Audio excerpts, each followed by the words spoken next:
In today's video, I'm going to teach you how to cancel Hostinger email subscription.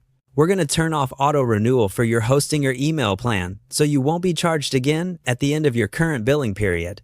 This won't delete your account immediately. It simply stops future payments and lets the plan expire naturally. Keep your login details handy and make sure you're signed into the correct Hostinger account that holds the email subscription. Start by opening Hostinger's H-Panel in your browser. If you're not already signed in, log into your account. Once you're on the main dashboard, you'll see a navigation area with various sections for managing your services.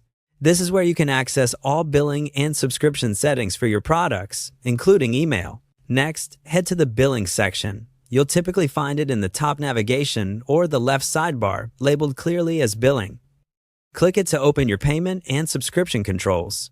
Inside Billing, look for the Subscriptions area. This page lists every active plan you have with Hostinger, such as hosting, domains, and email.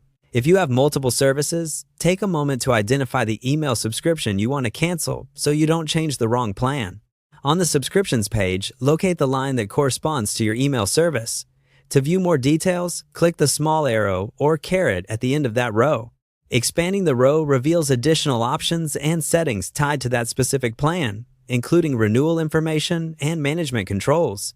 Within the expanded view, find the Auto Renewal switch. This is the control that keeps your plan renewing automatically. Click or tap the switch to turn Auto Renewal off. Hostinger may prompt you to confirm your choice or select a reason for canceling. Simply follow the on-screen instructions to proceed.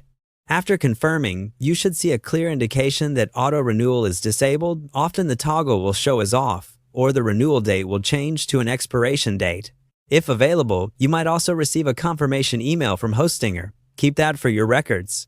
From here, your email subscription will remain active until the current paid period ends, and you will not be charged again. If you change your mind before it expires, you can usually return to the same place and re-enable auto renewal.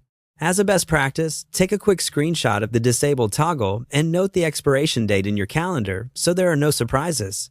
That's it. You've successfully stopped future charges by turning off auto renewal for your Hostinger email subscription. Thanks for watching, and I hope this helped you manage your plan with confidence.